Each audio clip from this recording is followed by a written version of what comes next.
ये हमारे साथ जो है ना बुंदेलखंड के एग्रीकल्चर के टेक्निकल लोग हैं जो किसानों के साथ रह कर के काम करते हैं।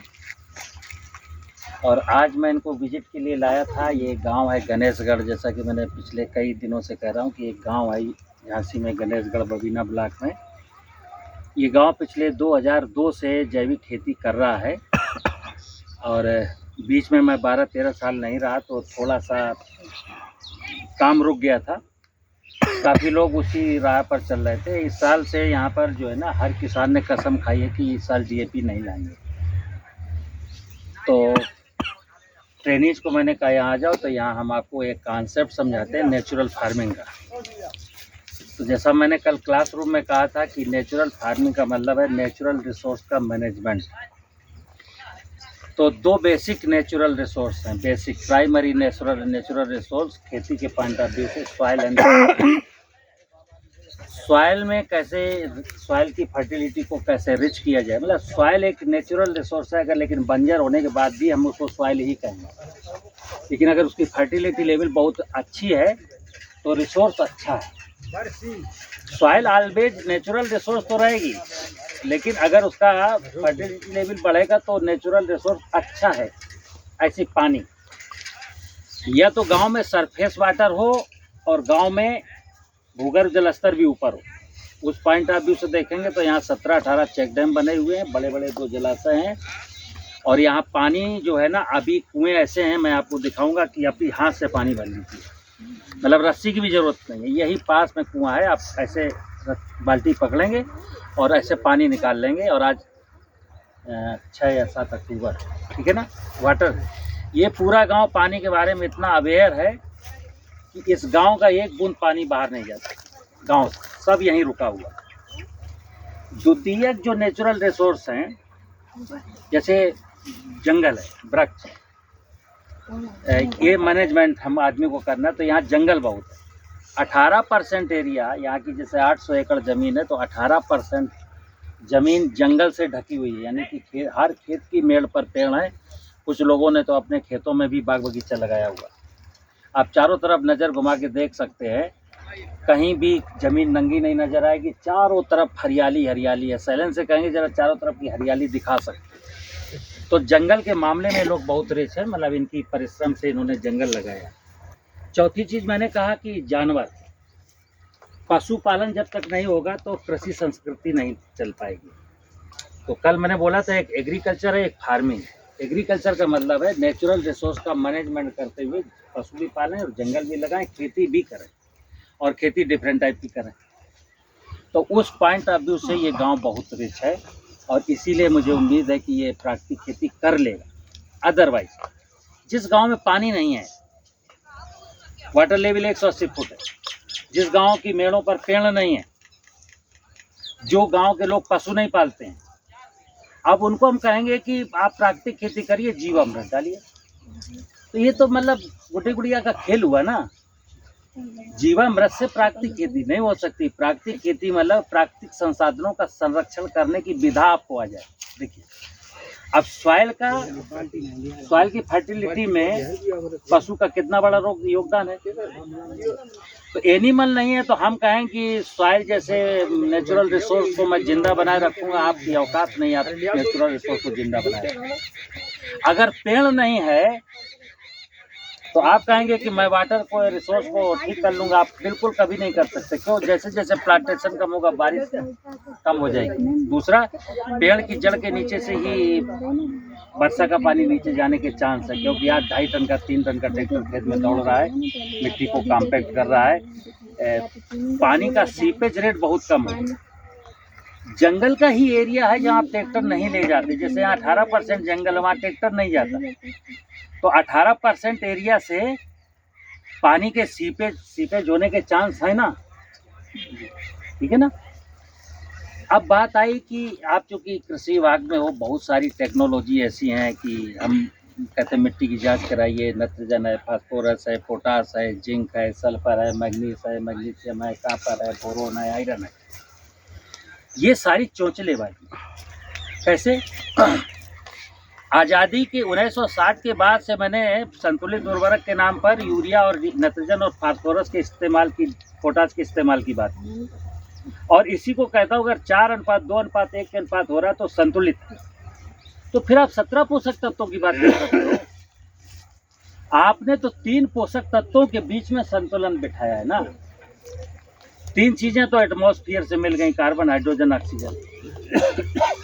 3 मिल गई, 3 को आपने दिया, संतुलित मात्रा में दिया, लेकिन अभी भी आपके पास 11 चीजें रह गई। 11 के बारे में किसी ने सोचा है? अब आपको क्या पढ़ाया जा रहा है? अभी आपका प्रश्न था कि मैंने सर सुना है कि वो तिलहनी फसलों में जिप्सम डाला जाए तो अच्छा रहता है। मूंगफली, कोई बात नहीं। हम ये कहते हैं कि ये जो विज्ञान है कि इस सॉइल में जिप्सम डाला जाए, इस सॉइल में आयरन डाला जाए, इस सॉइल में पोटाश ज़्यादा दे दी जाए, इस फसल को पोटाश की ज़्यादा ज़रूरत है। ये किसने बताया कि इस फसल को पोटाश की ज़्यादा ज़रूरत है, इस फसल को नाइट्रोजन की ज़्यादा ज़रूरत है? जैसे हम लोगों को पढ़ाया गया कि ये क्रॉप नाइट्रोजन का इंटेक ज़्यादा करती है।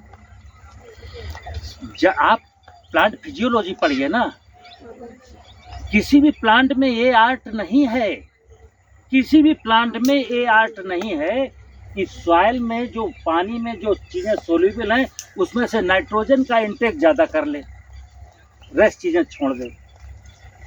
सॉइल में जितना भी पानी है, जो जड़ पी रही है, उस पानी में जो भी चीज़ सोल्यूबल मात्रा में है वो सारी जड़ ले रही है। ये मैकेनिज्म बिल्कुल नहीं है, लेकिन हम लोगों को पढ़ाया जाता है, इस क्रॉप को पोटाश ज़्यादा चाहिए, इस क्रॉप को ये ज़्यादा चाहिए, इस क्रॉप को ये ज़्यादा चाहिए, और उसी में हम घूम गए, उसी में हम लोग घूम गए, और उसी में हम सब विषय कंफ्यूज कर गए। जो खेती का ओरिजिनल विषय था कि हम देखिए, आप सस्य विज्ञान सब ने पढ़िए, BSc AG में जाते ही पहला चैप्टर था सस्य विज्ञान में परिभाषा। BSc AG में जिस दिन आपका एडमिशन हुआ सबसे पहले आपने सस्य विज्ञान की परिभाषा ही पढ़ी। परिभाषा में क्या था? अगर आप उस परिभाषा को ऑलवेज अपने जीवन में याद रखेंगे तो आपको खेती बिल्कुल सरल समझ में आएगी। परिभाषा कहती है कि सॉइल एवं क्रॉप का ऐसा मैनेजमेंट जिससे किसान के परिवार की सभी आवश्यकताएं पूरी हो जाएं, लेकिन सॉइल की फर्टिलिटी पर कोई भी इफेक्ट ना पड़े। राइट? अब शब्द है सॉइल का एंड क्रॉप का ऐसा मैनेजमेंट। कैसा मैनेजमेंट? कि सॉइल की फर्टिलिटी के अकॉर्डिंग उसमें कौन कौन सी क्रॉप मैं ले सकता हूँ वो क्रॉप सेलेक्ट करिए। दूसरा ये ध्यान रखिए, तुम्हारे परिवार की ज़रूरत क्या है।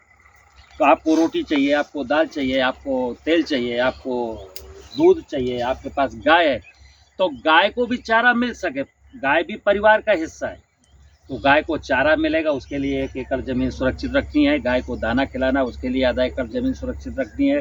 हमको रोटी खानी, उसके लिए चाहे आप जौ बोएं या गेहूं बोएं या बाजरा बोएं या मक्का बोएं, ठीक है ना। और तेल खाना है तो सरसों बोएं या तिल बोएं या अलसी बोएं। दाल खाना है तो उड़द बोएं या अरहर बोएं। ये जब हम सस्य विज्ञान की ओरिजिनल डिफिनेशन के अकॉर्डिंग खेती करते हैं तो उसी का नाम प्राकृतिक खेती। आप देख लेना, जरा अध्ययन कर। और जैसे ही मैं उस परिभाषा को भूल जाता हूँ, क्या मोनोकल्चर, हमें पानी चला गया हमारा 200 फुट नीचे, लेकिन हम बोएंगे धान, फिर ग्राउंड वाटर निकालेंगे। और फिर किसी ने कहा जीवामृत प्राकृतिक खेती है, तो वो किसान धान बोने वाला जीवामृत डाल दिया खेत में। यार, जब तुम 200 फुट नीचे से पानी निकाल रहे हो तो आप प्राकृतिक, प्रकृति का दोहन करते रहे, दोहन भी किया जा रहा है और जीवामृत डालने को प्राकृतिक खेती बताया जा रहा है। तो जैसे अभी पिछली वीडियो में मांडवी ने बोला वहां पर कि जीवामृत प्राकृतिक खेती नहीं है, जीवामृत प्राकृतिक खेती का एक छोटा सा भाग है, बहुत जरूरी है, लेकिन सब कुछ बिल्कुल नहीं है। जैसे मैं कहता हूँ, इस गांव में अगर पानी ना हो, पानी 150 फुट पर है, यहाँ पर प्लांटेशन ना हो, यहाँ के लोगों के पास पशु ना हो, अब मैं कहूँ ये गांव प्राकृतिक खेती के लिए मॉडल गांव बनाऊंगा और जीवामृत डलवाऊंगा, असंभव है। ठीक है ना। तो इसलिए हमको कृषि के विज्ञान को जो पढ़ के आए हो, और सबसे पहली परिभाषा है, बस सस्य विज्ञान की परिभाषा दिमाग में अगर बनी रहेगी तो आपका कॉन्सेप्ट क्लियर रहेगा।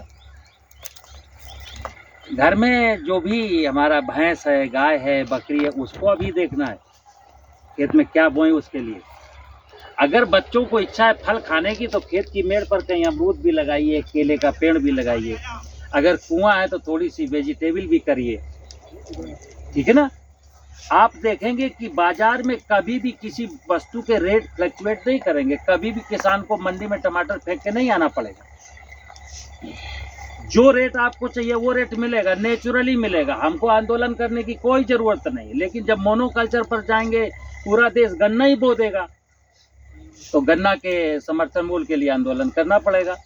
पूरा देश गेहूं, पानी पूरा लूट करके गेहूं का पैदा कर दिया। हमारे देश को 70 मिलियन टन गेहूं की जरूरत है, लेकिन 106 मिलियन टन गेहूं हो रहा है। अब 36 मिलियन टन गेहूं हमारे पास सरप्लस है हर साल। अब किसान कहता है इसका रेट 30 रुपया होना चाहिए, कैसे हो जाएगा? सरकार खरीद के क्या करे? अभी बांट तो रही है फ्री में। अब इसके बाद भी कुछ होगा क्या? पैसे दे के बांटे जाए भाई, तू गेहूं भी ले पैसा भी ले, ठीक है ना। तो अकॉर्डिंग टू नीड, हमारे देश की ज़रूरत क्या है उसके अनुसार जब खेती होती है तो हमारे रेट सबके मिलते हैं। और वो नीड डिसाइड होती है फैमिली से। अगर एक किसान ने अपने परिवार की ज़रूरतों को ध्यान में रख करके खेती की है तो फिर जो सरप्लस मटेरियल है वही मंडी जाएगा ना।